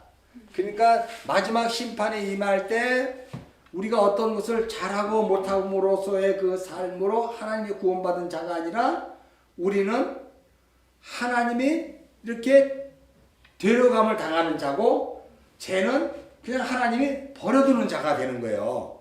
그게 노아의 홍수 심판이 아니라 지금 말씀이 들려지지 않을 때 그 삶이 지금도 여전히 동일하게 일어나게 되는 거예요. 한 사람은 말씀에 의해서 취함받게 되고 한 사람은 말씀과 관계없는 자로 살기 때문에 당연히 말씀이 그를 취하지 않잖아. 이게 바로 뭐냐면 내버려두고 또한 그리고 버림받은 자가 되는 거예요. 41절 보면 두 여자가 맷돌질을 하고 있대. 맷돌이 뭐 하는 거야? 곡식을 가는 거잖아. 곡식. 말씀을 가는 거거든요. 말씀을 가는 거예요. 그러니까 여러분 자체가 맷돌에 들어가서 어떻게 해야 돼? 갈려야 되잖아. 그럼 뭐가 돼? 가루가 돼. 그래서 여기 보면 맷돌질을 하고 있다라고 이야기를 하고 있다라는 단어가 얄레도라는 단어를 사용하거든. 이게 뭐냐면 가루를 만들다 이런 뜻이야. 가루를 만들다. 그러니까 가루가 만들어진 사람은 하나님이 데려가고 가루가 만들어지지 않은 사람은 내버려 두는 거야. 이게 노아의 임함을 통해서 우리가 이제 설명을 하지만 실상 노아의 임함은 말씀에 대한 심판이거든요. 그러니까 우리가 말씀에 의해서 가루가 되지 않으면 어떻게 해요? 네 배로 좀 유기당하고 맷돌에 우리가 갈려 말씀으로 말며 나란 존재가 맷돌에 갈리듯이 내가 맷돌에 갈리는 거예요. 그리고 내가 가루가 되는 거잖아. 그들이 데려감을 당하는 자들이에요. 노아와 에녹과 같이 그 삶을 살아. 그러니까 이 창세기 5장의 족보에 있는 사람들은 다 말씀의 맷돌에 갈리는 사람들이지.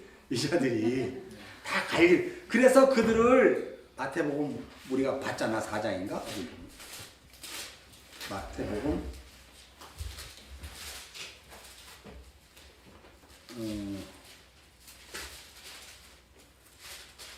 요한이 왔을 때, 자, 마태복음 3장 12절 읽겠습니다. 시작. 손에 키를 들고 자기 타작마당을 정해가서 알곤 무화 곡간에 들이고, 이게 바로 중요한 게 우리가 오해를 하는데요. 알곡으로 끝나는 게 아니고 우리가 창고에 들어가야 돼. 창고가 뭐냐면 떡방앗간이거든. 레헴, 베들레헴, 떡방앗간, 가루 만들어 떡 만드는 것. 그 창고에 들어가면 알곡인 상태에서 난 구원받았어요가 아니야. 그 창고에 들어가면 내가 이제 알곡이 되었잖아. 그 창고에 들어가면 내가 이제 거기서 뭐가 돼야 돼? 떡이 돼야 되거든. 하나님의 바쳐지는 소재, 떡이 돼야 되거든. 그래서 가루가 돼야 되는 거예요. 그 자들만 구원받는 거예요. 그러니까 여러분, 우리가 오해를 많이 해.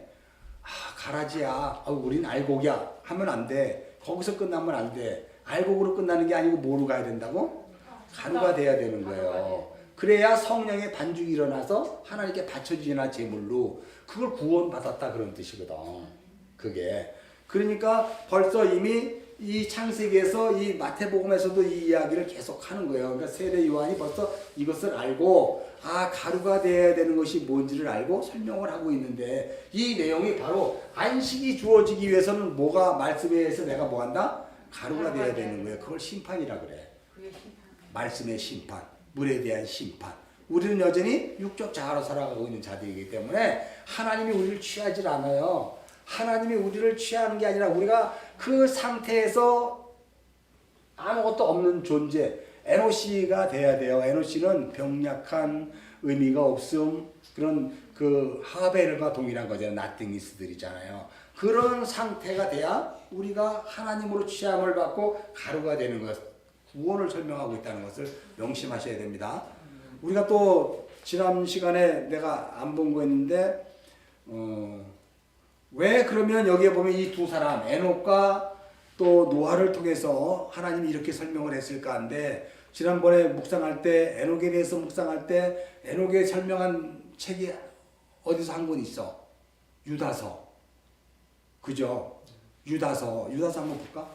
여러분이 묵상했으면 이미 벌써 다 알아야 되는데 이 유다서는요 당연히 창세기 5장 24절에 에녹을 설명하기 위해서 이렇게 기록한 책이에요. 에녹을 설명하기 위해서. 요한계시록 앞에 있잖아. 그죠? 그러면 여러분 다시 한번 우리가 창세기 5장 에녹에 대해서 한번 24절을 다시 한번 내가 같이 읽읍시다. 시작. 에녹이 하나님과 동행하더니 하나님이 그를 대시러 가심으로 세상에 있지 아니하였더라. 이 내용을 머릿속에 꽉 들고 유다서를 읽어야 돼. 무슨 소리인지 알죠? 자, 그런데 먼저 우리 14절 15절 먼저 읽을까? 유다서 시작. 아담의 칠대선 에녹이 이 사람들에게 대하여 예언하여 이르되 보라 주께서 수만의 거룩한 자와 함께 임하셨나니 이는 무사람을 심판하사 모든 경건하지 않은 자가 경건하지 않게 행한 모든 경건하지 않은 일과 또 경건하지 않은 죄인들이 주를 거스려한 모든 완악한 말로 말미암아 그들을 정죄하려 하십니다. 라고 해서 주님의 재림과 심판 말씀으로 말미암아 가루가 되는 이야기를 지금 여기서 하고 있는 거예요. 여기에 보면 여러분이 이제 내가 시간이 없어서 다 얘기를 못 하는데 유다서 1절서부터 마지막 절까지 마지막 절 한번 읽어볼까? 마지막 시작. 구주 홀로 하나이신 하나님께서 우리 주 예수 그리스도로 말미암아 영광과 위엄과 권력과 권세가 영원 전부터 이제와 영원토록 있을 것이다. 이거 우리가 옛날에 설명했잖아. 이 역사에 대해서 지금 유다가 얘기하잖아요. 이제와 그리고 영원과 그 다음에 또 뭐 있어요? 영원 전부터 영원 전 이제와 영원 이거 우리가 설명했잖아. 이제가 역사잖아. 역사. 지금 우리가 살고 있는 세상 영원 전 그리고 영원 이걸 옛날에 수요 예배 때 내가 설명했었잖아요. 즉 이 이제에 지금 노아가 에녹이 이 이야기를 감당하고 있는 거예요. 이제라는 것에서 그럼 에녹이 뭘 얘기하느냐면 이렇게 우리가 뭐 다 읽을 수는 없지만은 4절 먼저 읽겠습니다. 시작. 이는 가만히 들어온 몇 사람이 있습니다. 그들은 예적부터 이 판결받기로 미루 기록된 자니 여기서 예적이라는 것은 창조되던 그때서부터야. 창세기 1장에서부터 시작되어 있는 그 예적부터예요. 무슨 소리인지 알죠? 경건하지 아니하여 하나님의 은혜를 도리어 뭘로 바꿔? 자기 것으로 바꾼 거예요. 가인의 존재로 살아가는 사람들. 쉽게 얘기해서 이것이 이 창세기 5장의 족보가 은혜로 만들어진 족보잖아. 은혜로 하나님이 취한 족보잖아요. 이 은혜를 은혜로 받지 않는 자들은 말씀이 없는 자들이에요. 그게 귀신이고 사탄이라니까. 우리 안에 말씀이 없으면 내가 뭐다? 귀신이고 내가 하나님의 말씀이 없는 자로서의 그 말을 하면 귀신의 소리를 하는 거예요. 쉽게 얘기해서 공자님도 귀신의 소리를 한 거예요. 부처님도 귀신의 소리를 한 거예요. 그게 다른 거 없어요. 근데 좀 높은 귀신이겠지. 무슨 말인지 알죠? 그래서 은혜를 도리어 방탕한 것으로 받고 홀로 하나이신 주제 곧 주 예수 그리스도를 부인하는 자라고 그러잖아요. 자, 그래서 6절에 읽으면 다시 시작. 또 자기 주의를 지키지 아니하고 자기 처소를 떠난 천사들을 큰날 심판까지 영하는 결박으로 흑암에 가두었대. 이게 바로 우리의 본 모습이에요. 이게 우리의 본 모습이라니까. 흑암 속에 갇혀있는 내 말하는 자들, 예수 그리스도를 부인하는 자들, 뭐 다 이게 쭉 내용이 소돔과 고모라 나오고 뭐 천사나 미카엘이 모세 심판에 대해서 얘기하고 쭉 얘기하는데 10절 읽겠습니다. 시작. 이 사람들은 무엇이든지 그 알지 못하는 것을 비방하는다. 또 그들은 이성 없는 짐승같이 본능으로 아는 그것으로 멸망하느냐. 이성 없는 짐승이 그게 이 말씀이 없는 자들. 홀로고스라 그래. 알로고스 참. 알로고스. 그냥 로고스인데 알로고스야. 가짜 말을 하는 자들이에요. 이성 없는 짐승이. 그러면서 벌써 1장 11절 읽겠습니다. 시작. 화해실진저 이 사람들이여 가인의 길에서 행하였으며 삭슬 위에서 발람의 길을 받고 고라의 폐역을 따라갔고 여기서 쭉 나와. 그죠? 그들이 어떤 자들인 것을 얘기하잖아요. 그런 상태에서 14절에 뭐라고 하냐면 아담의 칠대서 에녹이 이 사람들에게 예언하는데 보라라고 이야기해요. 힘내 카이도 이런 뜻이에요. 보라. 너희가 지금 무엇을 봐야 되는가를 보라. 이 역사 속에서 주께서 수많은 거룩한 자와 함께 임하셨다라고 이야기해요. 주께서 우리의 삶 가운데 임하심을 날마다 보고 살아가는 자들이 하나님의 말씀으로 살아가는 자들이라는 것이죠. 그들은 어떤 자들이냐면 심판하시는 하나님을 눈으로 보는 자들이에요. 그래서 두렵고 떨림으로 경외함으로 그 하나님과 동행하는 자들이라니까. 그게 에녹의 삶이에요. 무슨 소리인지 알죠? 자, 그래서 20절 21절 읽을까요? 시작. 사랑하는 자들아 너희는 너희 지극히 거룩한 믿음 위에 자신을 세우며 성령으로 기도하며 하나님의 사랑 안에서 자신을 지키며 영생에 이르도록 우리 주 예수 그리스도의 긍휼을 기다리라. 이게 에녹에 대한 것을 유다가 이렇게 설명을 하고 있는 거예요. 에녹의 5장 24절 한 절을 유다가 또 이렇게 확 설명해 주고 있는 거고, 그리고 에녹의 승천을 엘리야가 또 이렇게 다시 설명해 줬잖아. 이제 2개 읽었잖아요. 그럼 이제 노아가 안위해 주는 것에 대해서 우리가 또 찾아봐야 되잖아. 그러니까 이제 이건 누가 설명하냐면 베드로가 설명해 줘. 베드로 3장.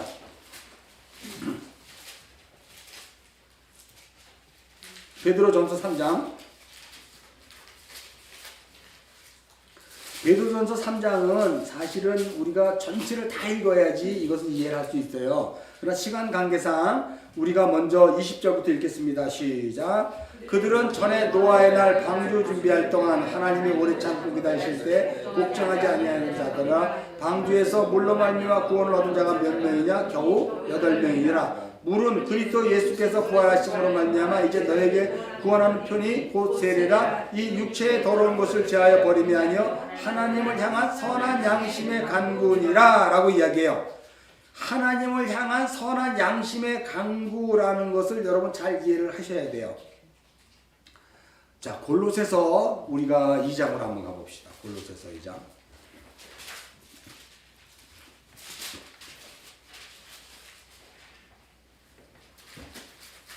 자, 골로새서 2장 우리가 22절, 23절 읽겠습니다. 시작. 이 모든 것은 한때 쓰이고 없어지리라. 사람의 명령과 가르침을 따르냐? 이런 것들은 자의적 숭배와 겸손과 몸을 괴롭히는 데는 지혜 있는 모양이나 오직 육체를 따르는 것을 금하는 데는 조금도 유익이 없느니라 라고 이야기해요. 여기에 보면 우리가 뭐 앞절에 대한 내용을 이제 다 설명한 거예요. 지금 골로새서 2장 전체의 내용을 22절에 이 모든 것은 이라고 이야기하고 한때 쓰고 없어지는 것이라고 이야기하거든요. 이것이 바로 육체의 더러운 것을 베드로전서 3장 20절에 육체의 더러운 것을 제하여 버림이 아니요 하나님을 향한 선한 양심의 간구다라고 하면서 우리가 지금 이 내용을 지금 보고 있는 거예요. 자, 이 모든 것은 한때 쓰이고 없어지는데 이 하나님의 말씀을 사람의 명령과 가르침으로 자꾸 우리가 따라간다는 거예요. 이 복음을, 이 말씀을. 그러니까 지금 우리가 노아에 대한 이야기를 하고 있잖아요. 지금 유다서에서는 에녹에 대해서 설명을 했다면 노아에 대해서는 지금 베드로 전서를 통해서 3장 21절에 물은 예수 그리스도께서 부활하심으로 하면 이제 너희 구원한 표원이고 세례라. 이는 육체의 더러운 것을 제하여 버림이 아니고 하나님을 향한 선한 양심의 간구다라고 이야기해요. 육체의 더러운 것을 제하여 버리는 것이 아니고 하나님을 향한 선한 간구다라고 이야기하는 것을 듣고 골로새서를 보면 이 2장 전체의 내용들이 바로 뭐냐면 아무것도 아닌 것들을 가지고 자꾸 이것을 사람의 명령과 가르침으로 따르는 거예요. 이 노아의 때에 있었던 일이야. 노아에 있을 때 하나님의 그 말씀을 사람의 걸로 바꿔버린다니까. 네? 그래서 뭘 얘기하냐면 23절 읽겠습니다. 시작. 이런 것들은 뭐야? 자의적 숭배와 겸손과 몸을 괴롭힌 데는 지혜 있는 모양이나 오직 육체를 따르는 것을 금하는 데는 것에서는 오히려 불을 지르는 거지 유익이 없는 거잖아. 그게 뭐냐면 자의적 숭배야. 노아의 때 하나님께서 이 아들로 아니가 일하고 있을 때 그 아들로 아니가 돼야 될 상황이 뭐냐면 하나님께서 땅을 저주하심으로 그 아들의 수고로 이 아들로 말미암아 우리가 아니함이를 얻으리라. 5장 29절 창세기. 왜 그런 말을 하게 됐냐면 노아의 당시가 바로 무슨 얘기하냐면 자의적 숭배. 하나님의 말씀을 자기 것으로 받아들여 그것으로 신앙을 하는 거가 자의적 숭배예요. 이해가 됐나 모르겠네. 이해가 됐어요. 자의적 숭배라는 것은 바로 하나님의 말씀조차도 내 것으로 이용해서 이게 신앙생활 하는 건데 이게 교회에서 이렇게 하는 건데 그러니까 말 들으세요. 순종하세요 하는 것들이 다 자의적 숭배. 그게 노아의 때 있었던 것이고 그것이 애초부터 하나님이 저 땅을 저주하심으로 드러난 것들이라는 거죠.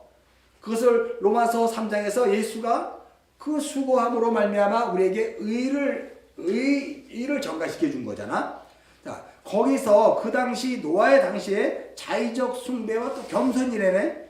이 자의적 숭배와 겸손이라는 것은 뭘까요? 겸손을 우리가 한번 보면 18절 한번 읽을까? 골로새서 2장 18절 시작. 골로새서 2장 18절 시작. 아무도 꾸며낸 겸손과 천사 숭배를 이유로. 자, 그러면 꾸며낸 겸손과 천사 숭배가 겸손이야. 이 겸손은 자기가 만들어낸 것을 꾸며놓은 겸손이라 그러고 그 꾸며놓은 겸손을 다른 말로 하나님을 섬기는 게 아니고 누굴 섬긴다고? 천사를 숭배한다는 거예요. 이게 나를 숭배하는 게 천사 숭배야. 무슨 소리인지 알죠? 그리고 또 몸을 괴롭히는 데는 지혜 있는 모양 같아. 신앙생활하는 것은 되게 거룩한 척 같아. 바리새인들과 사두개인과 같이 거룩한 척하고 뭔가 좀 이렇게 있어요. 몸을 괴롭힌다는 것이 뭘까요? 신앙을 지키기 위해서 내가 장로인데 그렇게 하면 안 되지 하는 그런 거. 응? 내가 예수를 믿는데 그래도 이런 짓 하면 안 되지 하는 그런 거 있잖아. 억지로 자기 스스로 자기를 다스리려고 하고 자기를 그 죄의 내어짐으로 처절히 깨어져 가지고 말씀에 죽고 내가 오직 십자가를 간구하는 자로 가야 되는데 그런 것을 가려고 하지 않고 자기 스스로 다 차단하고 이렇게 만들어 버리는 거. 그게 얼마나 힘들겠어요. 그게 몸을 괴롭게 한다고 그러잖아요. 이게. 그런 사람들 많아. 신앙생활 할 때 정말 신앙인으로서 자기가 그냥 너무 힘들게 살아 그 사람은. 근데 그런 것들을 당해봐야 되거든요. 그래 당해서 자기가 깨어져야 되는데 깨지는 자리를 한 번도 안 가. 자기 스스로 탁 차요. 그래서 하나님 믿는 사람 이렇게 해야 되고 그 삶을 툴을 만들어 가는 것들을 육체를 괴롭게 하는 거라 그래요. 몸을 괴롭게 하는. 근데 그거는 거룩한 것 같고 하나님의 그 거룩한 자 같은데 실상은 의를 전가받지 못하는 거라니까. 로마서 3장 24절에 그 율법의 모양으로 오신 예수로 말미암아 그 의를 전가받을 수가 없는 거예요. 여기까지 이해하면 노아의 당시의 상황은 어느 누구도 그 의를 받을 수 있는 상황이 없다. 마찬가지로 오늘날도 역시 마찬가지로 자의적 숭배와 하나님의 말씀을 사람의 계명으로 바꾸어 전하는 이런 것을 통해서 오늘도 동일하게 노아의 시대와 방불하는 그런 시대다. 그래서 우리가 신앙생활하고 섬기는 것들이 다 뭐냐면 겸손을 가장한 겸손이고 또 신앙을 위해 내 몸을 괴롭게 하는 것이고 그리고 또 지혜가 있는 것 같은 신앙의 모습으로 우리가 신앙생활하고 있는 거 그런 것들은 육체를 금하는 데는 조금도 유익이 없다. 다시 말해서 이 땅으로부터 저주받아 그 아들의 수고로 인해서 하나님의 의를 전가받아 노아가 될 수가 없는 자들이다. 이런 뜻이에요. 너무 어렵게 설명했나? 이 복음이 어렵기 때문에 내가 어쩔 수 없어요. 그냥 하나도 어렵지 않죠? 창세기 5장 24절과 29절 두 개를 지금 이렇게 설명을 한 거예요. 그것을 여러분들이 이해를 하시고 이제 6장으로 넘어가면 이 자의적 숭배와 겸손을 가장한 것으로 말미암아 실질적으로 하나님이 이제 어떻게 이들을 구원해내는가를 6장서부터 10장까지 보여줘요. 6장서부터 10장까지. 그러니까 6장서부터 10장까지가 진행되는 과정에서 이 큰 광명체, 마오로가 될 큰 광명체로 비춰지는 것이 창세기 5장이야. 그리고 이게 넷째 날 얘기하는 거예요, 지금. 넷째 날. 그러니까 창세기 6장서부터 10장까지는 넷째 날을 설명하고 있는 거예요. 이렇게 갑자기 얘기하면 또 어려울까? 넷째 날 한번 가볼까? 창세기 넷째 날. 얼른 끝내야 되는데 여러분들이 이게 뭔가 그래가지고 14절 읽겠습니다. 시작. 하나님이 이르시되 하늘의 궁창에 못 찾았어요? 창세기 1장 14절 시작. 하나님이 이르시되 하늘의 궁창에 광명체들이 있어 낮과 밤을 나누게 하시고 그것들로 징조와 계절과 날과 해를 이루게 하시라. 15절 또 광명체들이 하늘의 궁창에 있어 땅을 비추라 하시니 그대로 되리라. 여기에서 16절 하나님이 두 큰 광명체를 만드사 큰 광명체로 낮을 주관하게 하시고 작은 광명체로 밤을 주관하시고 또 별을 만드시고 또 하나님이 그것들을 하늘의 궁창에도 땅을 비추게 하시며 낮과 밤을 주관하시게 하고 빛과 어둠을 나누시게 하시니 하나님이 보시기 좋았더라. 이 넷째 날의 이야기를 창세기 6장서부터 10장까지 하겠다는 거예요. 거기에서 이 창세기 5장이 큰 광명체로 비춰주면서 그 빛을 받고 창세기 6장과 7장과 8절과 9장과 10장을 계속해서 설명하는 거예요. 그 내용들이 창세기 넷째 날에 지금 아까 우리가 읽은 내용들이야. 하나도 안 어렵죠? 노아의 홍수로부터 이제 창세기 10장에 이르기까지 이 내용은 어디 얘기를 하고 있다고? 창세기 넷째 날을 설명하고 있는 거예요. 광명체. 무슨 소리인지 알죠? 그러면 여러분이 지금 이 아담서부터 에녹서부터 노아의 얘기는 몇째 날 얘기야? 아니 창세기 5장은 아까 하야빠사도 나오고 막 그랬잖아. 그렇지 셋째 날 얘기지. 요게 참 보여야 돼요. 5장 족보는 셋째 날 얘기야. 첫째 날은 빛이고 둘째 날은 궁창, 그죠? 윗 궁창과 아래 궁창이잖아. 그리고 셋째 날은 야빠사가 나오잖아요. 그러니까 물도 나오잖아. 사실 노아에 의해서. 이거 봐봐요. 동행과 안식을 통해서 둘째 날과 셋째 날이 그대로 드러나는 거야.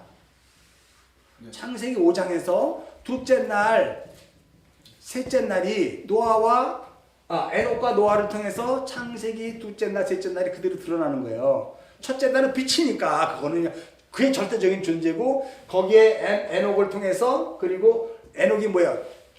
라카 그러잖아. 찢어진 거예요. 그걸 궁창이라고 해.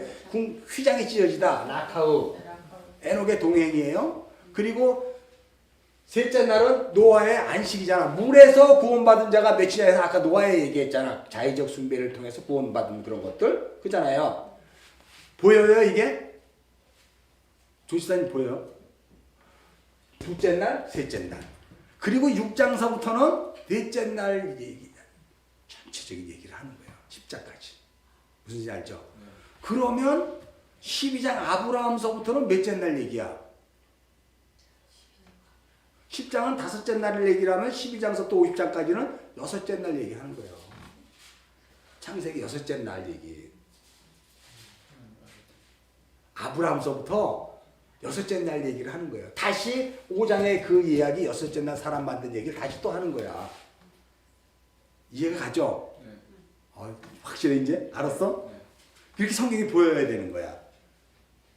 자 그러면 창세기 5장 족보는 몇째 날 얘기를 하고 창세기 둘째 날, 셋째 날. 둘째 날은 에녹을 통해서 노아를 통해서 셋째 날을 설명했다면 이제 6장서부터 10장까지는 넷째 날 얘기를 하고 그 다음에 11장 바벨탑 사건을 통해서 이제 다섯째 날이 설명되고 12장 아브라함서부터 50장 마지막까지 창세기가 여섯째 날 얘기를 하는 거예요.